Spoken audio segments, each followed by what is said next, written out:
Hey, good morning. Welcome to Hobby Evolution, episode 542. Well, with a no hat, messy hair, no shave look this morning. Ironically, as I was kind of going through my head what to talk about this morning regarding yesterday's card show review day, one of the things I'm going to talk about is an observation about people wearing, I saw more people wearing football gear than baseball gear, despite we're in like the offest of the off season for the NFL, and we are like in the prime of baseball. We are literally the first series of the new season, and yet there were more football. And I thought about that as I looked down.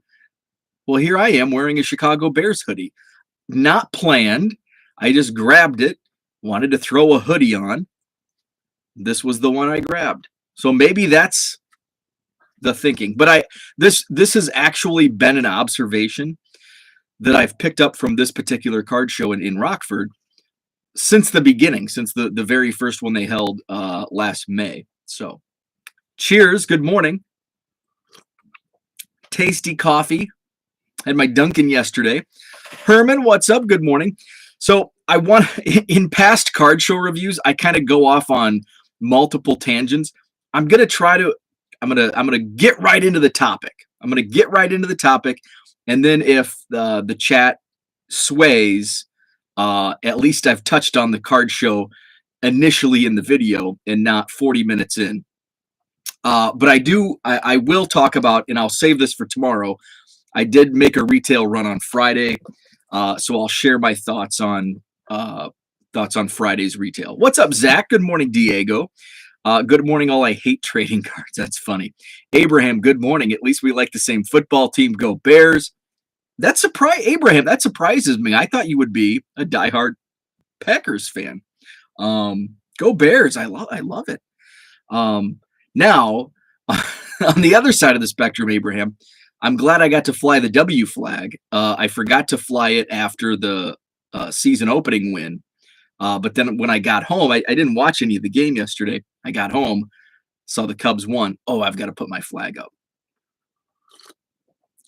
Zach says, take a load off, brother. What is wrong? So yesterday, Northern Illinois Card Show, Rockford. I'll just go right into the observation. What's up, Uncle Rich? Good morning. I'm going to go straight into the observation since I touched on it. I saw more football gear than baseball gear, which is really surprising because we're like in the darkest of the off season, like, a month after the season, maybe, I guess we're 2 months out of the season. And we're still, I guess the draft is coming up in a few weeks. But then you've got OTAs in the summer and then training camp. So we're still a ways away from the next season. So it surprises me that in early April, I'm still seeing a lot of football gear, and not just Chicago Bears gear in Northern Illinois, but I saw two different people wearing Arizona Cardinals stuff. One person had like a sweatshirt, Arizona Cardinals sweatshirt. One was wearing a DeAndre Hopkins jersey. I saw Seahawks, Patriots, Buccaneers, Packers, of course the Bears. What other gear did I see? But I saw multiple teams. I was very surprised with how many different teams were being represented by the gear. In fact, at one point from my table, I wanted to count. I was only able to count 17 just from that snapshot in time. And I know there was several more that I missed and just throughout the day.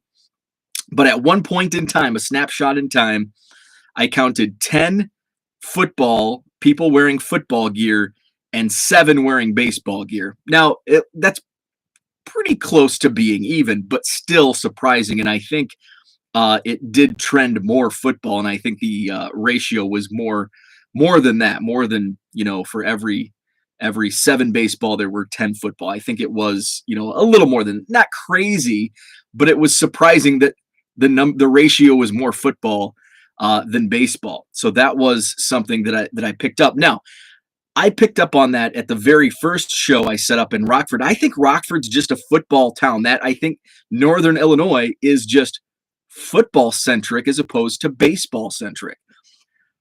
The strange thing is, though, at least at my booth, baseball tends to outsell football. Now, I've got a little more baseball than football.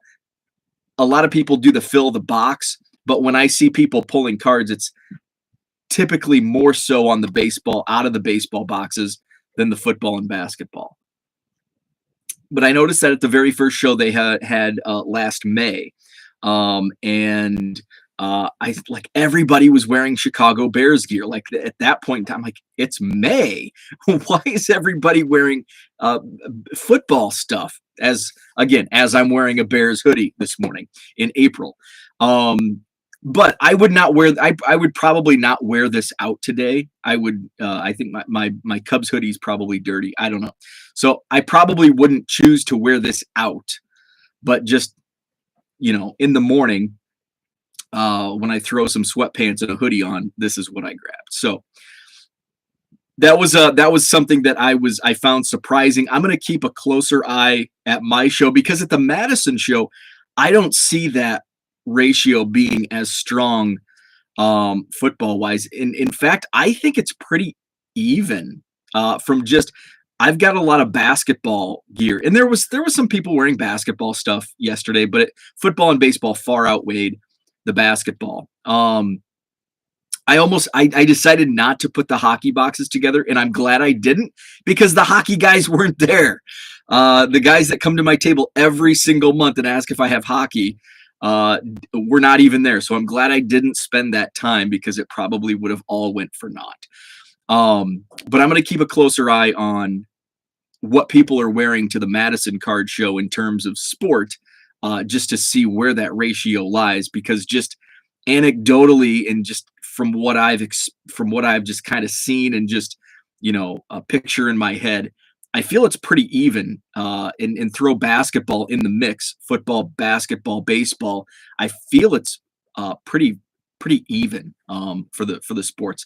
Not much hockey or racing or any of the other sports, but definitely the three major sports. So I'm going to go to the chat real quick. Diego said, I just wanted to say something different and unexpected. Zach says, go Bears. Porter was watching the 2018 draft on YouTube. Jets picked Darnold over Allen. Still like the Roquan pick. Nice. Porter and I get to play baseball in the backyard today. 50s. It will be soggy, but not wet. That I can't have my first cigar in weeks. I was actually outside. Friend is in town this weekend. Has a big dog, like a horse. Not the biggest dog. I don't know what breed it is, but he kind of looks like a German Shepherd. So he has a lot of energy in the morning. So I took him outside and we played with the tennis ball, and he loves tug of war. He's very good at tug of war. So we were out in the backyard, and even here this morning, I think it's in the 30s, but it was comfortable. There was no wind. Sun is rising. So I was surprised when I walked out of the show yesterday, how warm it was. That sun felt amazing because we hadn't, at least here, we haven't seen the sun in over a week. So it was very nice. Herman had frost on the ground this morning and then a high of 72. What's up, Jenny? Good morning. Zach did an experiment by accident. Eric Davis, beloved by all hobbyists, posted that rookie 100 likes and so many people commenting. Over 5,000 impressions.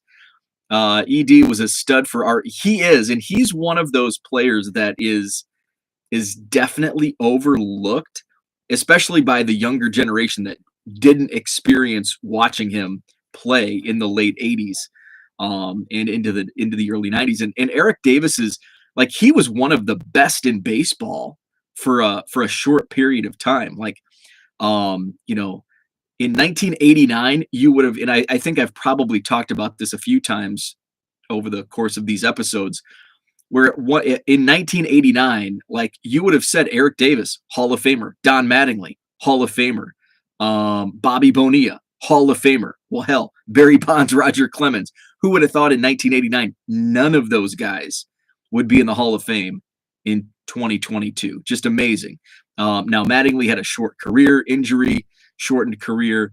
Eric Davis just had, a blip of superstardom in the grand scheme of his career. And then, of course, Bonds and Clemens, in the steroid shadows. So yeah, just amazing. One of those players of the 80s that is often overlooked today. And his stuff still does sell pretty well. Diego says, I just look at my shirt and it's a Steelers. There you go. Maybe it's just we just randomly pick up shirts to wear and not even give it consideration. Jenny had good observations at the show yesterday. 99% of dealers had modern only, no vintage.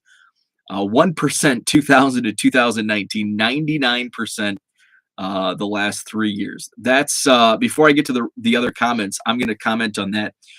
The Northern Illinois Card Show had a great selection of a little bit of everything. There was one dealer who had like 3 tables of wax, and I'm not talking retail, I'm talking hobby wax. There's a few of us that do bargain boxes. So I had the bargain boxes out, which is a mix. Mine trend all over the board, and I think it probably a little heavier on the modern side, but I do have a lot of 80s and 90s. I tend not to put too much in there because although another observation, I tend not to put, because me as a buyer, and that's what I need to overcome when I'm placing card show inventory. And I think this is important for anybody setting up as a dealer at a card show, because I think we tend to sell and display what we like and organize how we like. And that's why I'm disorganized with my card show setup, with my bargain boxes, where it's just a free, like, somebody was looking for Bowman yesterday. I'm like, well, here's a pocket. Like it's all random. Somebody was looking for, I can't remember, Ken Griffey Jr. or, some player. And I'm like, yeah, there's some in there. But I don't know where. And so somebody even commented, oh, you want people to dig so they buy more. It's like, well, that's kind of that's kind of how it goes. But that's what I like as a buyer. And I know in others like that, I think it's probably 50-50. 50% of the people that dig through bargain boxes, like, as long as it's divided by sport and it's not all random, where the other half they're looking for specific cards, whether it's by set, by player, by team. So since I like the chase, digging through and you pull out 2 or 3 piles, you don't find anything. Just as you're getting tired of looking and want to move on, you find that great hit in the bargain box, and it keeps you going. And then all of a sudden you start getting more cards than you thought. You end up buying more, and you end up, it's that psychology where, okay, well, now I wasn't going to buy this card before. I'm going to go back to the beginning, and I'm going to pull some of these cards that I, thought about, but I'm going to pull them out now. So that's something that I do need to overcome. I probably won't change that aspect where I've thought about it in the past, being more organized with my bargain boxes. I think I'm going to keep it the way I do it, just because it's a major time saver. But I think I'm going to be a little more cognizant of not just putting in cards that I think people will like. And what I mean by that is I look for flips. Like when I'm looking through bargain boxes, I'm looking for flips. What I've come to realize over 20 plus card shows in the last year is most people aren't looking. There's a lot of people that are, but there's a lot of people that just, they're pulling out cards. I had 2 great conversations yesterday talking about the Northern Illinois Card Show in Rockford. First conversation was awesome.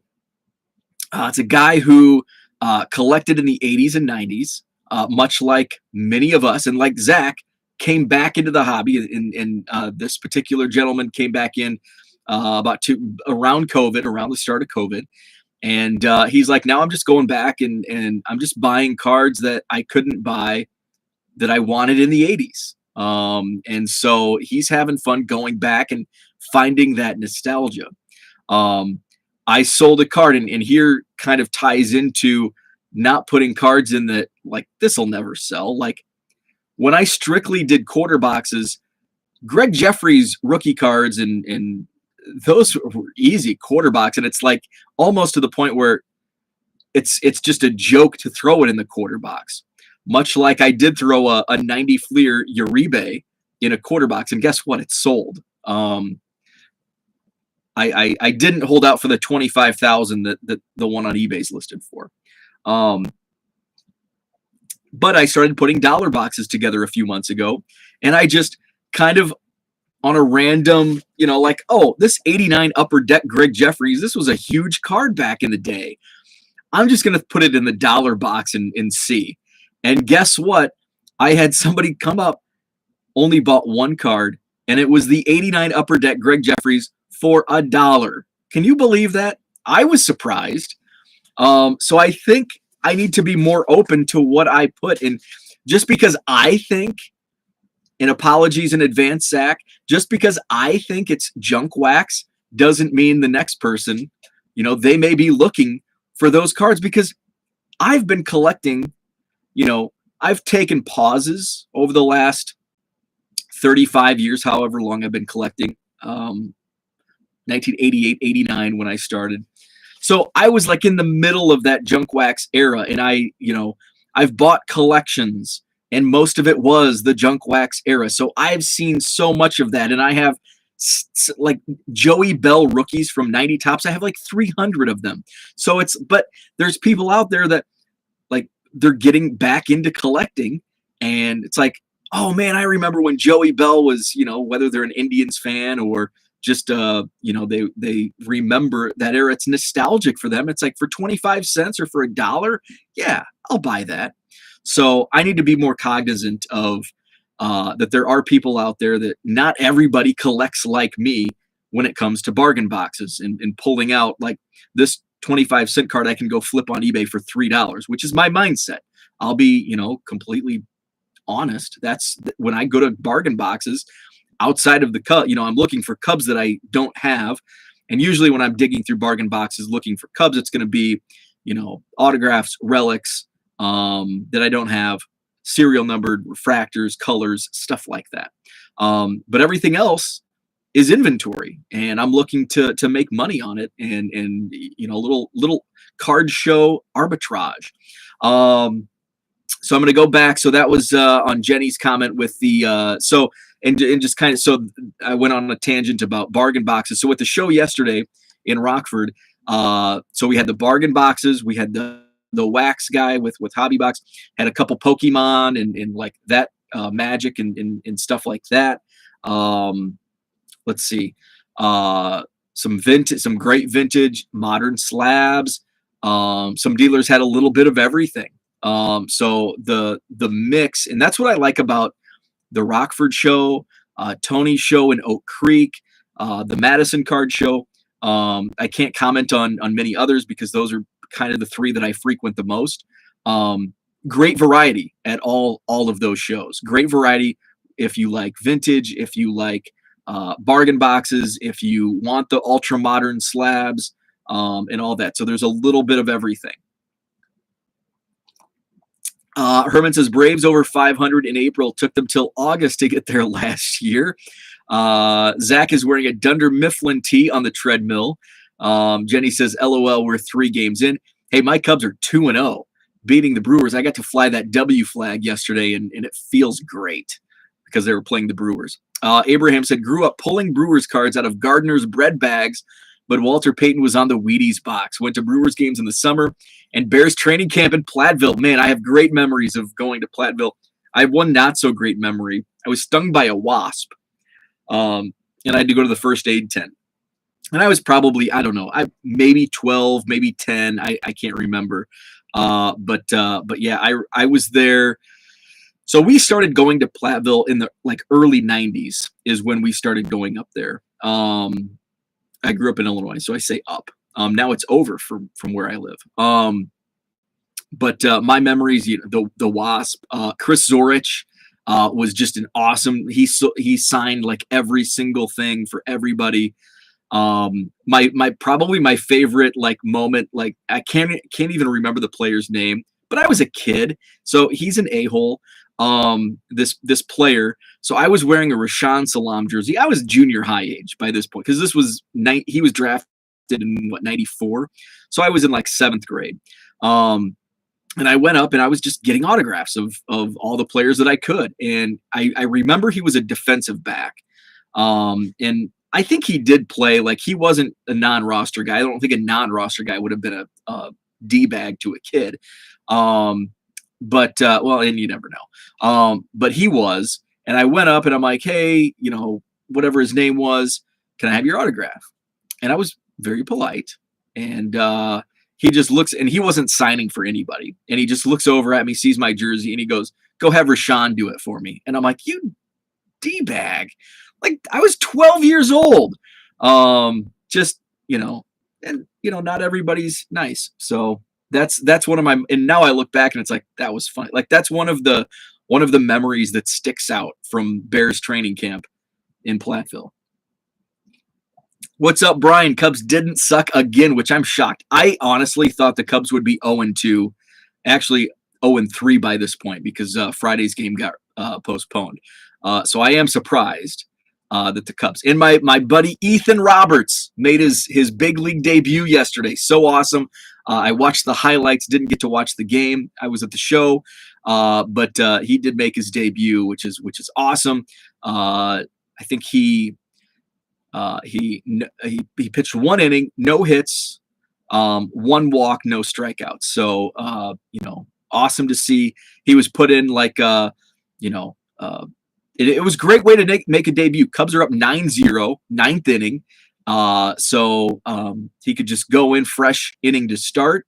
And what a great way. I think that's a great, in my opinion, a great managerial move. And I'm looking through this through the eyes of somebody rooting for this kid, rooting for this guy, because I've known him. So I think when it's personal like that, you have like you're viewing it through a different lens. Whereas if it's just the next prospect, you just get him in the game. We want Brennan Davis, Cubs fans, Brennan Davis, he's the next big prospect. Just bring him up. We want him to come up. And we just, we're so enamored by the fact that this prospect is still in the minor leagues. We want him to play right away, and it doesn't matter what situation it comes. But now when you're, viewing it through that personal context, and it's like, I want him to start in a low leverage situation, just, going slowly and then scale into the higher leverage pitching situation. So I thought that was a great move to get Ethan Roberts in. 9th inning, fresh inning, 9-0 lead. And he did really well. It was great to see. Let's see. Abraham says, I think food releases are still my favorite. Any good sports cards you open in your latest Goodwill palette? You'll have to watch the video. I've got 2 videos up. There are some good stuff. There's some bad stuff, but there's 2 videos. So check that out. Yeah, terrible to hear about Dwayne Haskins. Was killed in a hit by a truck yesterday. Just awful news. Jenny says 75% was graded only dealers. If you wanted an Edwards rookie PSA 10, you had 25 dealers to pick from. Yeah, there's a lot. There was so I'm going to go back into I'm going to try to like do the chat and tie it into the card show, because I want this to be a card show review, and because I know last month I just kind of went off on all these tangents and I didn't really talk about the show that much. So I want to be fair. So, at this show, and this is, we had a great, and I talked about the variety, great variety. It wasn't all slabs. It wasn't all raw. It wasn't all vintage. It wasn't all bargains. It was a nice mix, a nice variety.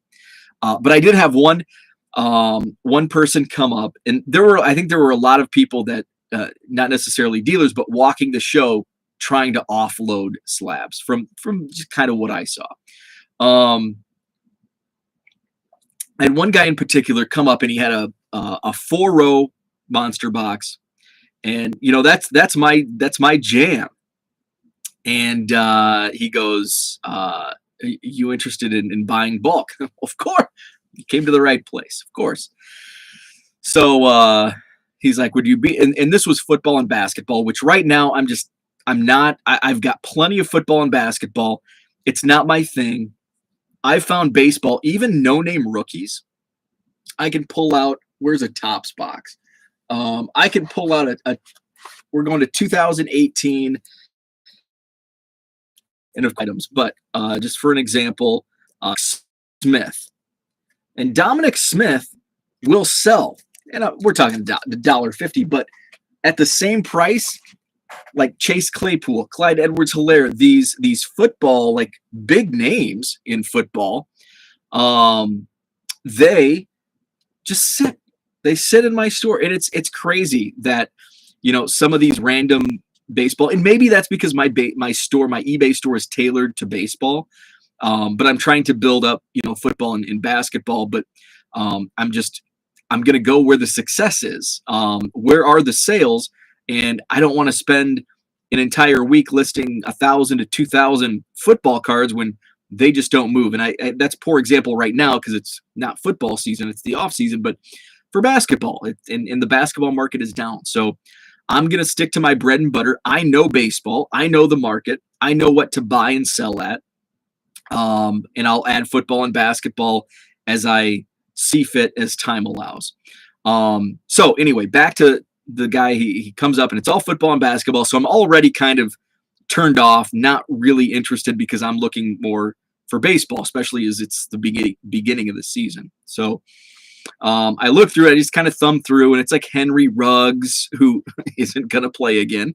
Henry Ruggs rookies, Joe Burrow, like second-year cards that are still sitting in my eBay store for $1.50, $2. Like Joe Burrow, second-year cards, not moving at $1.50 to $2 shipped. So I just kind of thought like, I'm like, what are you looking at? Because if it's $50, maybe 100, I would consider it. Now, full disclosure, like a lot of this stuff, like my boxes, if I haven't had them at a card show, I'm selling them for $100 a box, a 4-row box. If it's kind of like stale inventory.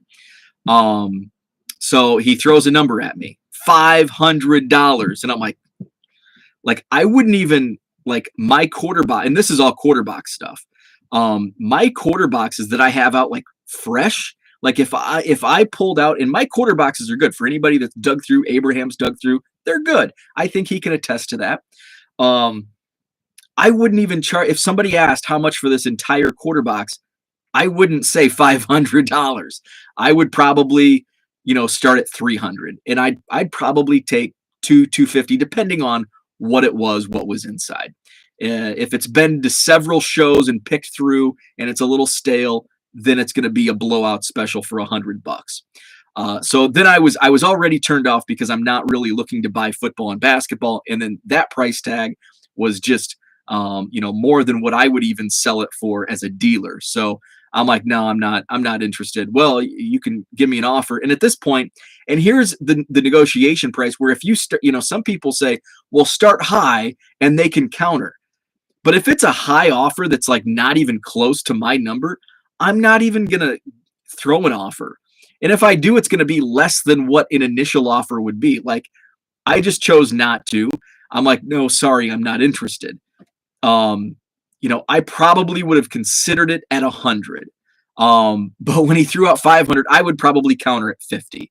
And like, that's it. I had no interest really to begin with, but if it's a great price and I know I can, make a little money on it, then I'll do it. But when I wasn't interested, and then the price was really high, I had no interest in. He's like, "Are you looking to buy any slabs?" And I'm like, "No." And that's the God's honest truth, because I just don't do slabs. I have zero interest in buying any slabs.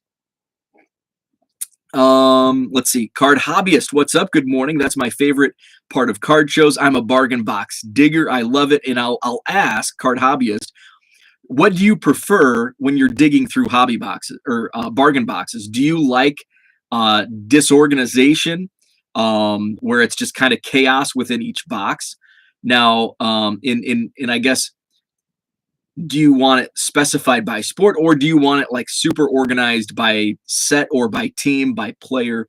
I'm always curious to get the people that do sit down and dig through bargain boxes, what their preferred method of the boxes organization is. It just, do you like the chaos, or do you want it to be super organized? And check out It's Triple Crown on YouTube, JT. We talked all about bargain boxes on one of his recent podcasts, and we have we're on the opposite ends of the spectrum as bargain box dealers, where I'm like, just, it's organized by sport and that's it. Like, you can have a couple of 1978 Topps Commons followed by a 2020 Bowman Wander Franco followed by a 1989 Topps Bo Jackson. It's complete chaos within each sport. It is divided by baseball, football, basketball. JT is super organized, and he even says it's probably organized to a fault. So I like getting the from the other side of the table, their perspective on what they enjoy. Herman loves the buy the team sorted, but then again, I do only buy one team, and so that's good insight, because I'm also, and I guess I'm different, but not too different, because I'm only looking as a collector for one team, the Cubs, obviously. But I like the chaos, because I'm not only strictly buying Cubs. If I was only strictly buying Cubs cards, I would want them organized by team, because that gives me more time to go to the next booth and look for Cubs cards. But that's not my approach. I like the chaos, because I'm not only looking for, some random Cubs. My main prerogative when it comes to digging through the bargain boxes is to find enough cards to flip. Before I went into business, it was to flip to, basically get me the Cubs cards for free and make a few bucks to buy the next Cubs card, basically. Now it's my business, so there's a little more perspective from the inventory avenue, as opposed to just buying the Cubs cards. So we're the same but totally different in that regard. Zach says, dime boxes create the air I breathe and warmth for the hobby soul. That is so poetic. I love it. Jenny says, I've wondered on if I should sort by team. I think no way is incorrect. They just draw in different buyers. Totally agree. And this is my perspective as a buyer. This is my buying perspective. If bargain boxes are super organized by team, by player, by set, I will walk away, because I assume there's not going to be, it's all in your head. It's all psychology, where I assume there's not going to be any good deals to be had. So I walk away. I walk away from the super organized booths, where I see buyers when I'm on the other side of the table as a seller. I see buyers come up. Do you have any 1982 Topps? There might be a few, but they're somewhere in there, and they walk away. Or I'm looking for Cincinnati Reds cards. I've got a bunch, but you're just going to have to dig through these. And they walk away. So I get it from both points of view. Personally, I will walk away from a super organized booth, but as a seller, I've seen people walk away from my table because it's not organized. But again, I have a lot of customers that love that. They'll sit down, they'll pull up a chair, and they'll dig for an hour, sometimes 2, sometimes 3 hours. And that's how I fall on the spectrum as a bargain box buyer. Zach says, I like dime boxes sorted by era. Doesn't even need to be sport or team. That's something I never even thought about, but that is great insight, because I would agree with that. I think I would like that as a buyer, because we're probably different, Zach, because you're going to be more attracted to the 80s and 90s stuff, and I'm not. To where if it's sorted by era, I'm going to skip over Zach. We're going to be in Oak Creek. Zach's going to be in the 80s, 90s boxes, and right next, I'll be sitting right next to him in Porter, and I'll be in the modern boxes. So that's great insight. And I don't think I've seen any boxes kind of, if not necessarily era specific, where it's more, if I've seen boxes organized like that, it's more like set specific. Like, here's your 82 tops, here's your 92 tops, here's your 2018 Ginter, etc. Card Hobbyist says, I'm worried if I ever get to the National, I'll spend the whole time at whatever table that has the most bargain bins. That is real. That not only is that a worry, that happens. That happens to me, where I spend an insane amount of time at booths, especially at booths that I know.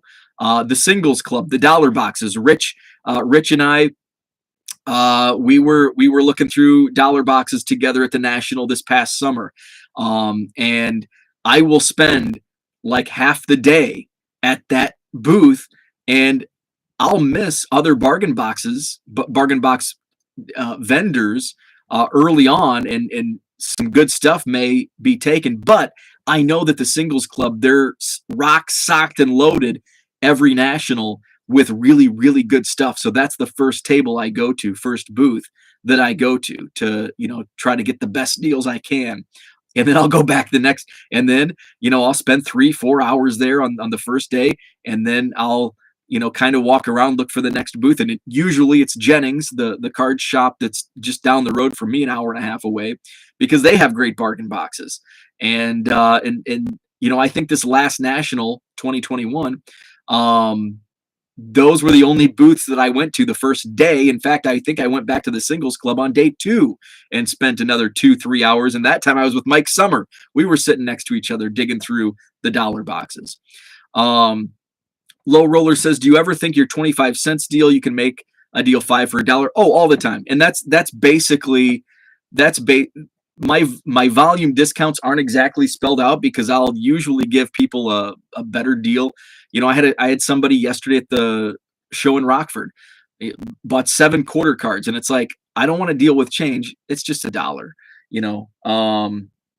so that's kind of how, it's definitely, if somebody pulls 5 cards out, it's $1. It's not $1.25.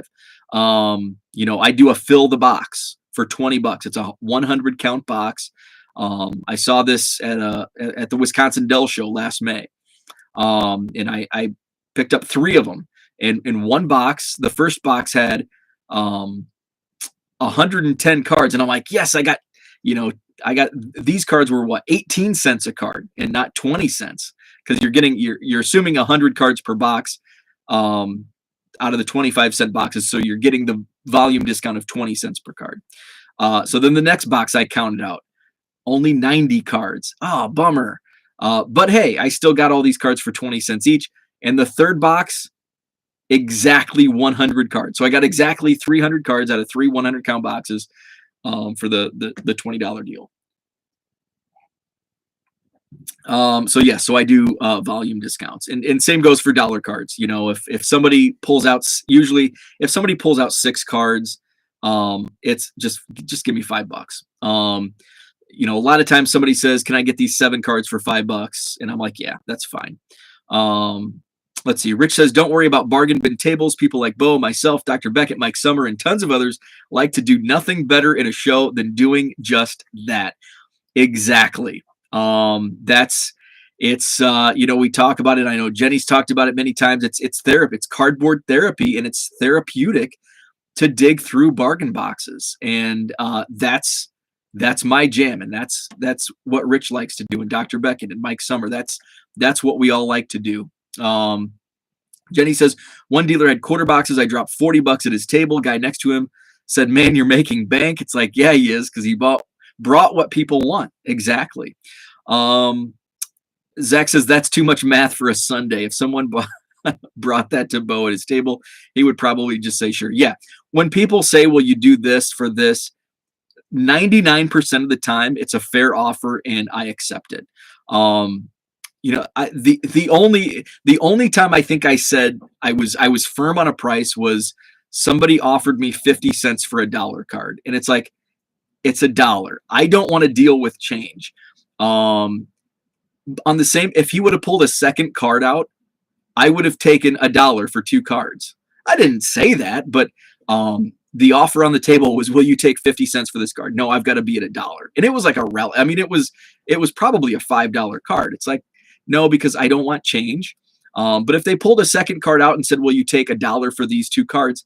Yeah, for sure. Let's see. I'm just gonna try to catch up on the chat before I talk more on some observations from yesterday's show. I'm missing a lot of chats here. I'm still going through, so I'm probably, man, I don't know how long I am behind on the chats, but I very much appreciate every bargain box I come across. That's awesome. I love the Alan Ginter stuff. It's on sports. My kids love last year's Sharks and Birds. Yeah, and those are some of the things that I throw in my quarter boxes are some of the Ginter inserts and some of those things. I will say that I think I'm going to stop putting the Ginter minis in my quarter boxes because they have sat and sat and sat, and they're really annoying, both for me and I know as a buyer when I'm digging through bargain boxes, there's nothing more annoying to me than mini cards in a box like that. Low Roller says you're selling Pokemon Yu-Gi-Oh! Magic at your card show if you found it since you bought collection. I don't touch any of that stuff. There were some Pokemon and I think maybe even some Yu-Gi-Oh! In this most recent Goodwill palette. I may, if I get enough, like if I find enough Pokemon, I'll probably put a row and it's all going to be quarter stuff. It's all going to be in the quarter box because I don't know anything about it. I've got a couple Pokemon dealers that I may just say, hey, is there anything in here that's, worth more than 25 cents or a dime or whatever? It's something that I'll throw in my quarter box. And if it doesn't sell after a couple shows, I'll just donate it to one of my dealers that specializes in Pokemon, and they can do what they wish. Zach says, ladies and gentlemen, time to make breakfast. No technology in the kitchen. All right. Thanks, Zach. Appreciate it. Let's see. I like the 2 Diego cards. Eventually this week, I will post a video. That's awesome. Dan says, hope it wasn't Donnell Wolford. No, Donnell Wolford was great. I do remember Donnell Wolford and Lemuel Stinson. It was neither of those guys. It was the guy that said, have Rashawn sign it for me. He was like a kind of a no-name. He did play for the Bears, but he was basically a roster guy. Like he made the team, but he wasn't like a starter. He may have started a couple games. I'm going to have to go back through. And look at the rosters from that era. So it had to have been 94 or 95 because it was I'm sure it was Rashaan Salam's rookie year. So it was probably the summer of 94. I think Salam was drafted in April 94. So it was probably that summer of 1994. So I'll look at a roster. In fact, I may still have like a training camp program with the rosters because remember, I'm a hoarder and I keep everything. Bo, do you not have the YouTube TV app on phone? I don't. I should probably download that. But no, I don't.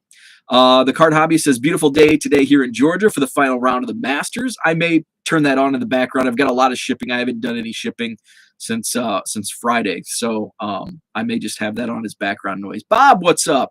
You can sell your Burrow cards in dollar boxes in your card show. I can't move them in the quarter. Some of them do sell for a quarter. Let's see.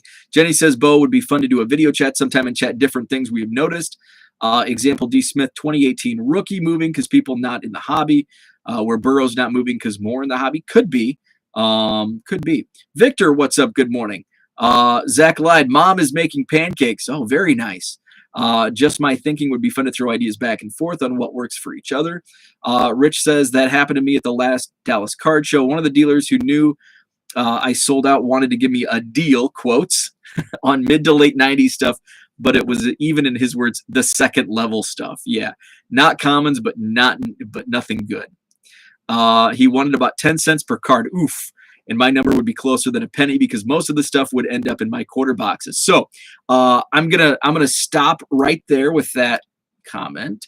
And so now I'm going to talk about my purchase at yesterday's show in Rockford, the Northern Illinois Card Show. one of the dealers. He comes in from Indiana, and he's been and I've done videos on maybe one video, maybe more, but I've shown some pictures on Twitter about some of the boxes that he sells me. And usually he brings, typically every month, he'll bring a 5-row box of modern baseball. And I think last month there was a little football and basketball mixed in, but mostly baseball, like 3 rows of baseball, rest were football, basketball. And it's good stuff. It's like Bowman prospects, not here and there a first Bowman, a lot of rookies, but nothing, nothing really big. The first box I bought from him did have some really good stuff. There was like a Trevor Rogers first chrome refractor, I think, that ended up selling for like $15. There was a bunch of 60s Topps coins in the first box that I bought from him. So the last several months I've been buying these boxes from him, and he posted recently that he's got like, basically it's 15,000 cards, and he's looking for $150 for these 15,000 cards, and it's all baseball with some there were a couple like 900 count boxes with some hockey. So he brought them up, and it's not even, I don't even have to, he always like, okay, now make sure, look through them, make sure, it's what you want. And I'm like, I've bought enough from him that I trust that it's not going to be loaded with 91 Fleer. I know that it's going to be stuff that I want. So I'm like, John, I don't even need to look. I know you're good. So, and he opened, he's showing me, and I'm like, here's the money. So we're good. So I actually, and it's also good for me because we usually do these deals. So this was good and bad for me, on my own doing, because I didn't bring enough cash. I brought just enough cash to buy that and have a little bit left over for change, but not quite. I only had to ask the dealer who also sets up at my show in Madison, hey, do you have change for a 20? I'm out of 5s. And it's like, oh God, please give me, and every customer, it's almost like when your gas tank is low and you're like doing the math in your head as you're driving down the highway, like, okay, I just need 2 more miles to the gas station, 2 more miles to the gas station. That's what I'm like, okay, please,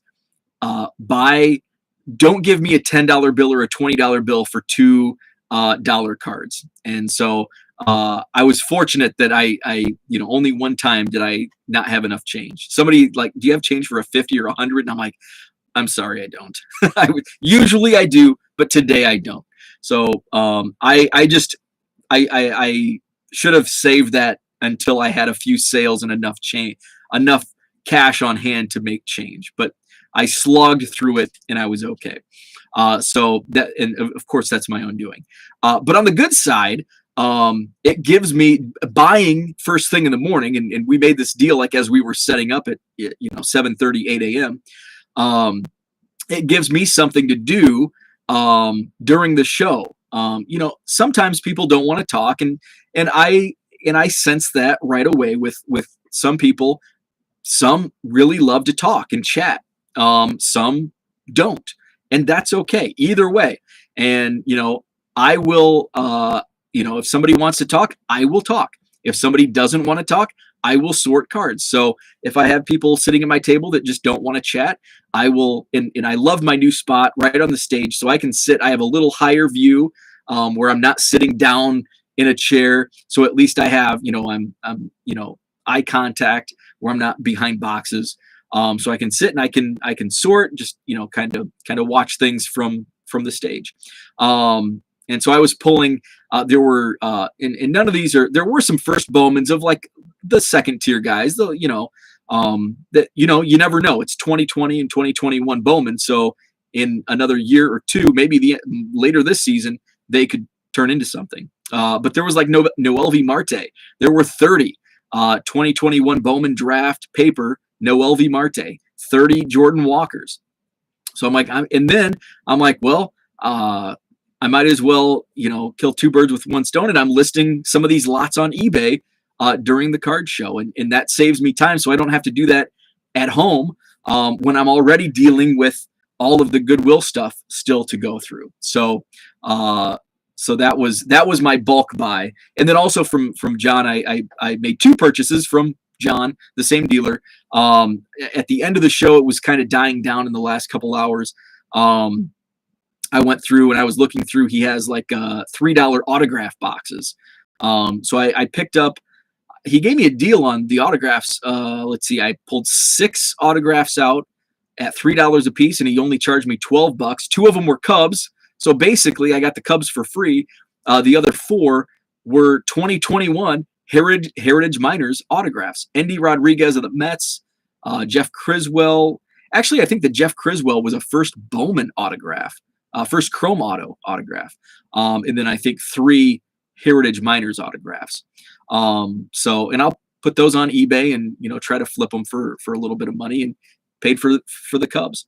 Card Hobbyist says, I prefer some organization and bargain bins, at least by sport, but I'd rather not them be too organized that it ruins the fun of the randomness. So, okay, so you're kind of on my page. I'm the exact same, where I want it organized by sport, but not too organized. So I think we are on the same page when it comes to how we approach the bargain boxes. The Faltsy, what's up? I enjoy bargain boxes, but if it's not separated by at least sports, I won't look at it. I'm only looking for one player, Mike Piazza. If it's separated by team, I'm good with that too. And yeah, same lines for me. I will probably shy away if there's multiple sports in the same box, if it's not like good stuff that I know that I'll pull out. But I prefer it by sport. And if it's just kind of a bunch of random stuff that I'm not interested in, and it's multiple sports, then I'll probably walk away, go to the next table. Fall Creek says, I don't understand why Panini football and baseball rookies, basketball rookies don't sell for anything. Seems like you have to have national treasures or nothing. And that's true. Even Prism hasn't been selling. This is why I quit buying and selling basketball and football. Same here. Like I'm not interested even in bulk at buying the football and basketball. And if I can get it for kind of like what Rich said earlier, if I can get it for a penny a piece, I'm a buyer. But anything more than that, because it's likely going in my 25-cent box, and it's a lot of that's probably going to sit for a while. You're not going to make your money back right away. And even at $1.50 shipped on eBay, it's not moving, which is crazy to me, because I can sell a no-name Topps baseball rookie for $1.50 shipped and it moves. But even a semi-star rookie in football and basketball, just not moving. It is strange to me how that's played out here over the last year, 6 months. Rich says, Brad will tell you how often I literally yelled at him to remind him that if he is full-time, you are no longer a collector. I think Bo has it right. Business first. Then if a Cub shows up and does not affect his profit, he's good with pulling those. Absolutely. And I'm like, early on, before I went into business, like Ron Santo rookie, PSA 3, $50. Yeah. Tobacco card, $100. I'm throwing money here and there on Cubs cards, but it was income that I was making on cards as a side hustle. So now it's business, and every dollar counts, and I have to be very careful with what I'm buying. And I'm still a collector, but yeah, just like Rich says, it's business first. And I'm not going to card shows when I'm going to card shows, I'm looking for inventory and not for Cubs cards. I'll window shop and some of the vintage guys yesterday, I'm looking through 48 Bowman, 49 Bowman, just to see if there's anything I don't have. It's banged up and cheap, but there wasn't. So I have a very limited budget when it comes to what I collect, because I'm buying inventory and not collecting. And the more the business grows, the bigger that budget gets, but business first. Let's see. Where are we at? Brian says, if anybody knows how to mute your phone, some of my apps have I want my phone to be completely silent, but a couple of my apps have volume, and I thought everything was muted. So if anybody knows how to mute everything in not going to each individual app, I'm like not technologically savvy at all. Uh, let's see. My LCS is Chaos. Found Miguel Montero rookie auto next to Magic Johnson 90 hoops card. That's a little too chaotic for my liking. That's way too chaotic. And singles club restocks every day. That's right. Yes, they do. Gee, notice I mentioned everyone Bo sat with. Yep. Minis are annoying when mixed with normal sized cards. Definitely. Maybe those should sit on their own. That's a good idea. Um, and there is a market. Like there's a market, especially on eBay. There's a lot of Ginter like set builders that are looking at the minis. I feel like baseball collectors have a love for it, unlike football and basketball was so heavily flip focused. That's why Burrow sits. I think you're onto something there. I think that's especially when it comes to basketball. And we saw the basketball flip market before the pandemic flip market hit. We saw those crazy prices on basketball before. And thank goodness I, found a lot of my early Prism and was able to move those before the basketball market really crashed. As you noted, you're paying StreamYard, so getting us on would actually get you some usage out of your money. Totally agree. Lincoln Douglas Burton. Let's see. I think the majority of collectors that were kids in the junk wax era are more prone to appreciate the base cards of stars, while new collectors that got in recently all about the high dollar bangers. Yeah, I completely agree with that. Paul, good morning. Basketball is all flip. Football, you got the quarterback only guys for flip and others for collectors. That's pretty much what it is. WWE Prism Hobby Box getting expensive. I'm going to talk about that tomorrow. I'm going to talk. So tomorrow morning, I'm going to talk about WWE Prism, kind of recap the first week, 5 days of the release. I'm also going to talk about my retail excursion on Friday. Go into your settings, go to notifications, and you can go app by app and adjust those. Okay, I'll look into that. And something changed like recently to where it's all of a sudden doing this. You can put all mini cards in one monster box. Yep, just like yeah, exactly. Got to run, catch the rest later. 19 more days for the Madison Card Show, April 30th. So just more observations from Rockford, and then I'll move on for the day. Great start to the day. I made, and I think for the first time, I made 2 or 3 sales before the 9 o'clock start time. I think I made my first sale 8:30, 8:40.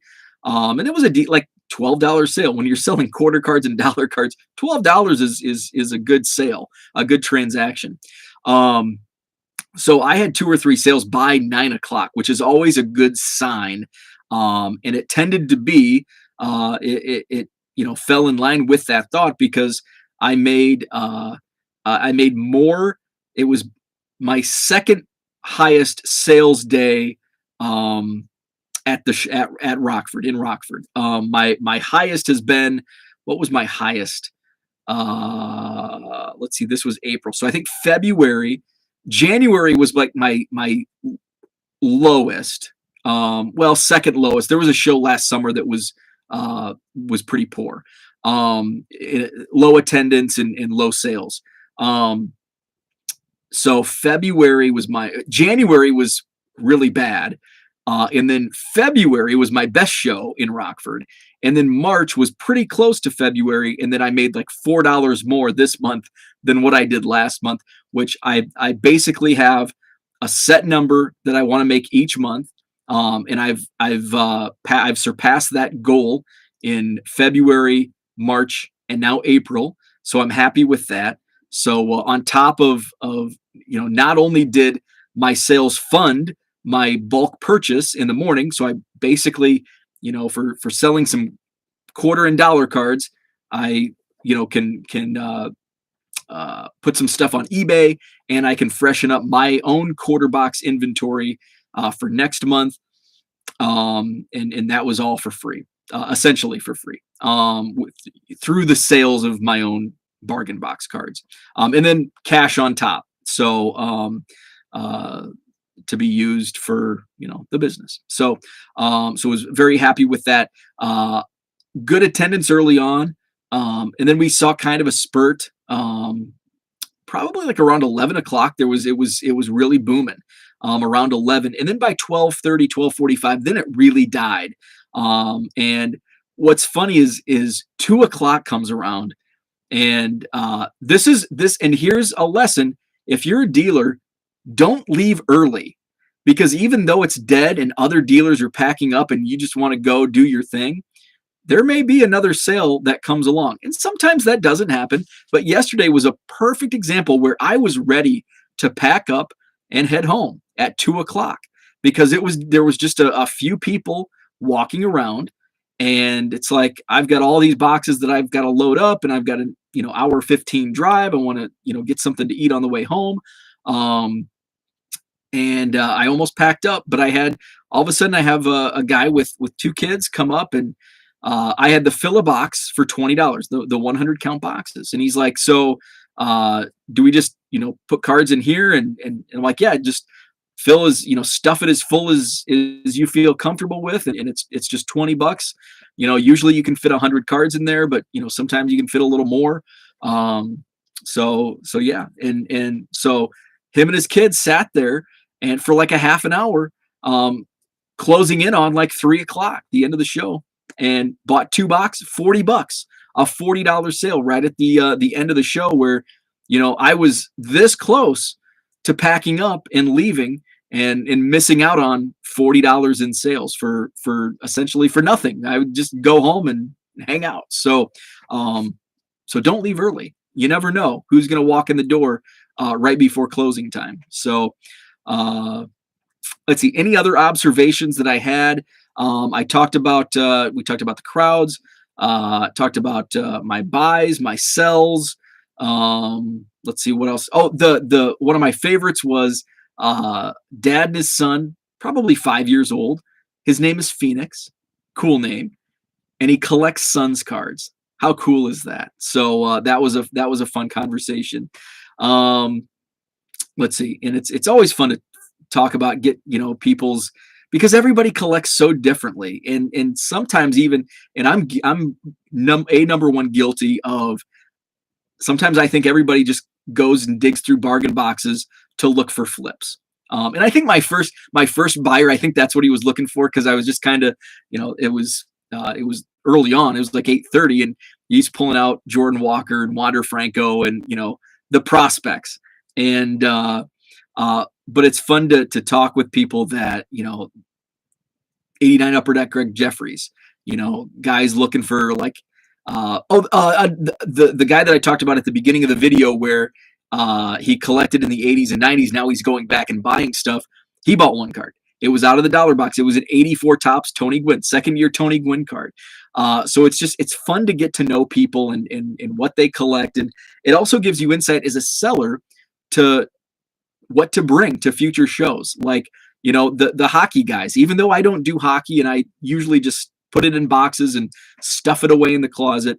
They come around every month, and it's like, okay, at least I know I'll have one person that might buy. And I did have some random hockey cards in a box a few months ago, and they bought like $2 worth of quarter cards, and I probably only had $5 worth of hockey cards in the quarter box.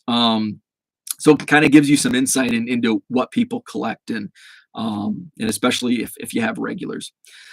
Let's see. Dan says, there's a guy on my softball team from Madison. Told him about you and your show. He said his mom's house is a stone's throw from you. Also talked about Epic and other things. He knew John Nolan Drive. Very cool. Yeah. So my show is on John Nolan Drive, and then I live closer to Epic than John Nolan Drive. I live 2 miles west of Target. What are the the things near you? There's a Target 2 miles away, Menards. That's awesome. So that's what I had for today. Tomorrow I want to talk about, I made a Friday retail run, just bought something. And I'm going to share my insight onto why I bought Topps Chrome Overtime Elite. So it's not for the rip. It's not for the flip. But I'll give you some insight into what I'm buying when it comes to retail and why I'm choosing to buy. Because I think it's interesting, and I think it's at least in my eyes, I think it's kind of a good way to approach uh, the hobby slash business, and getting a little bit of both sides of entertainment, but at the same time business out of cards. So I want to share that. I also want to share my thoughts on WWE Prism and why I am thanking the stars that I did not buy hobby boxes of WWE Prism, because you may remember last week I was getting that FOMO and I thought about putting down a couple grand on a couple hobby boxes. And whew, I'm glad I didn't. And I'll tell you why. That's tomorrow, 7 a.m. Central, tomorrow morning on Hobby Evolution. Hit the like button if you haven't already. Thanks for watching. Subscribe if you haven't. I appreciate it. And we'll chat tomorrow.